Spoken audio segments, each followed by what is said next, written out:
I'm not doing it and I don't understand why I should. I have always had a backup plan. My backup plan includes a place to live, money for general expenses and a rainy day fund. It's more complicated than that, but that's the gist of it. I like having it and I have explained to previous partners that I have one and I let them decide if they're okay with it. My fiancé knew this before he started dating me exclusively.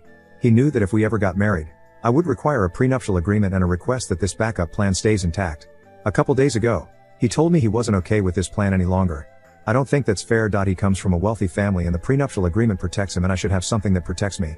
I'm actually finding myself really angry about this because I was an open book about this every step of the way and now I feel like Hess changed his mind. He says that having this plan makes it seem like I will leave him while I think it protects me.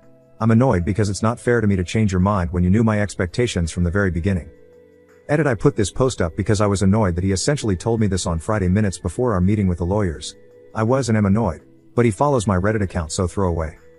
I don't tell every person about this plan, only ones that I've gotten serious with, which is a grand total of 2. The backup plan is complicated, but it doesn't screw him over in any way. It protects me and I would be paying for the property and still contributing the same amount that he would be to our household expenses and savings. Now that he knows what the plan entails in depth, he wants to just not sign anything on both sides.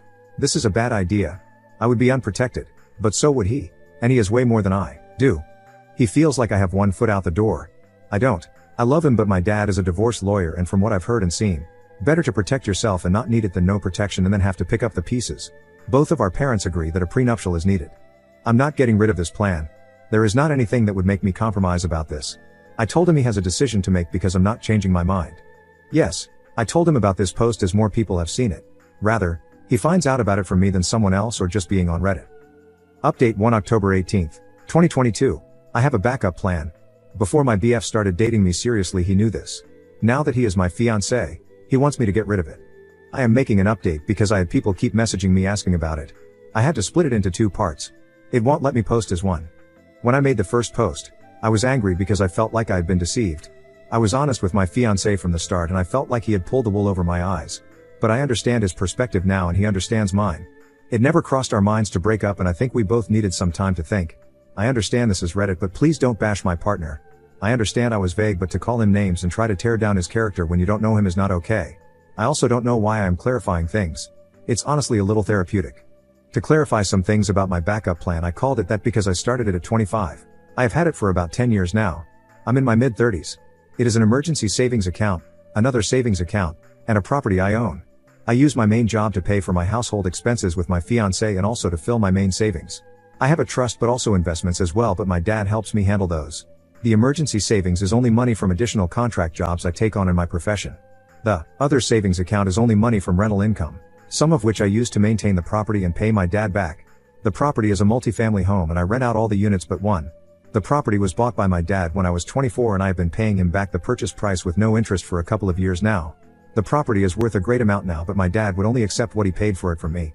He took out a loan for me because he wanted me to be set up financially. In paying him back even though he already paid the loan off a long time ago. There's no way I would be able to buy that property now, or even 5 years ago, since house prices have skyrocketed where I live, and am grateful that my dad did that for me. I will finally pay off the loan in about 8 months and before I get married. It's taken me so long to pay my dad back because he insisted that I prioritize setting myself up financially rather than paying him back. The property is also a 15 minutes walk to the nearest hospital and close to the city center, so it is easy to rent out to medical students. I keep one unit open because of events. I make a killing when there are events or when big artists tour, and 2 examples are the recent Beyoncé and Taylor Swift tours where I made a lot on the days they were in my city.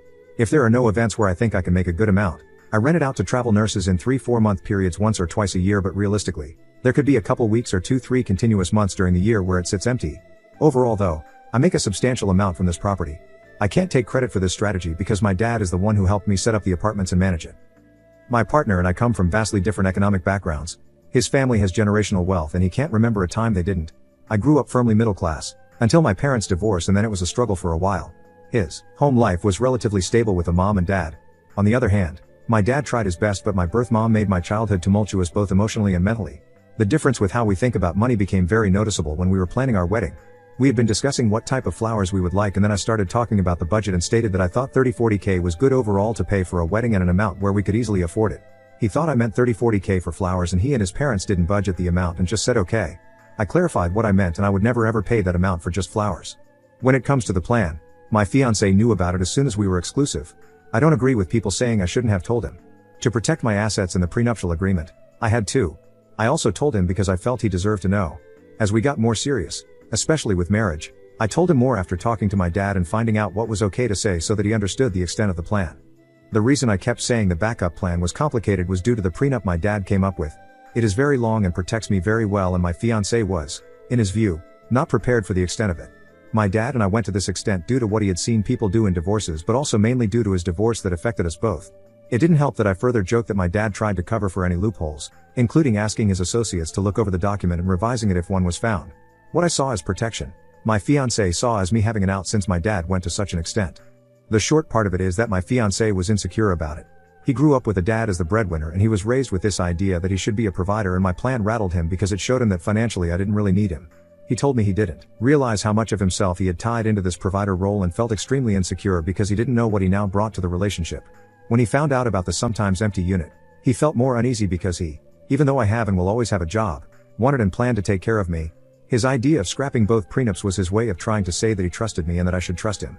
If he was willing to go without a prenup knowing I could get a substantial amount of his assets, then it would show me that he would never try to hurt me financially or otherwise. I told him I saw it at the time as extremely manipulative due to him doing it before we met with the lawyers, and he apologized because he honestly just panicked. Update to October 18, 2023. I have a backup plan. Before my BF started dating me seriously, he knew this. Now that he is my fiancé, he wants me to get rid of it. I explained the reasons I wanted a prenup. The first was because I was with him when his brother got a divorce, and to put it nicely, the brother's ex-wife financially got eviscerated. I'm not going to talk about their relationship, but financially, she just kept being taken back to court over and over until she said she couldn't afford a lawyer anymore. From the way his brother bragged about it, she wasn't left destitute, but she paid a significant amount in legal fees and left with a far smaller settlement. His family would have bankrupted her because they had the wealth to wait her out. They could have gone to court forever, and they had a prenup. His brother's divorce was never on his radar as a reason why I was so persistent about the prenup. Boshly, what I said was there was a disparity in wealth here, and I know he would never do this to me, but I would feel better protected with one. The second reason is that though my dad is a divorce lawyer and upper middle class now, he went through a pretty bad divorce with my birth mom, and I witnessed it for 3 years. My dad is first generation, married young, and had no prenup. What I saw from 9/12 was my birth mom, I no longer consider her a parent, completely try to annihilate my dad, and she didn't care that her child's well-being was on the line. She didn't care what financial damage she did even to herself as long as my dad suffered. I'm talking wiping out savings, taking loans and maxing out credit cards, getting tickets and getting the car towed by parking in an incorrect place and leaving the car to accumulate fees. She called CPS, said my dad was a pedophile, and turned on me when I wouldn't back up her lies, and all of this financially devastated my dad for years during and after the divorce. We were struggling for years, and I think people don't realize how quickly you can go from stable, even upper class, to nearly homeless or homeless. People don't realize, if you have never been in that position before, how an ugly divorce not only devastates people financially but also socially and professionally. My dad lost clients and lost income, and it took many years to rebuild it back. We only survived because my grandmother, dad's side, sold her home. I told my fiancé that I boshly went from having a parent who showed me love for 9 years to a person who hated me and decided to destroy two people, my dad and me, because a marriage ended. There was no way to stop her, and a prenup could have stopped a lot of the financial damage. I again told him I knew he wouldn't do this to me, but I needed him to understand where I was coming from. Also, if anyone reading this says I'm damaged from this and should have been in therapy from age 9, I know, but it's hard to pay for therapy when you're poor. It is the last priority over having a roof over your head and food and basic necessities. I did get into therapy when I was 19. My fiancé and I talked over several days, and anytime he had a question or needed clarification, I answered it. I didn't realize how much seeing the extensive prenup affected him, and he didn't realize why I was so insistent on it. Overall, he knows that though I love and trust him, that I have to protect myself, and he should too.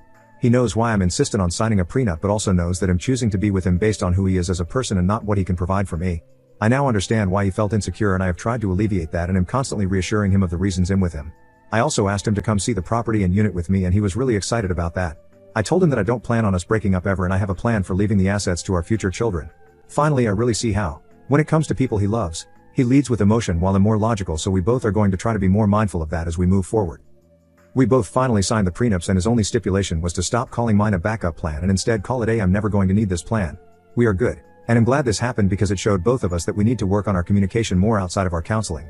We are going to keep planning our wedding, and I'm excited to begin this next part of our lives together.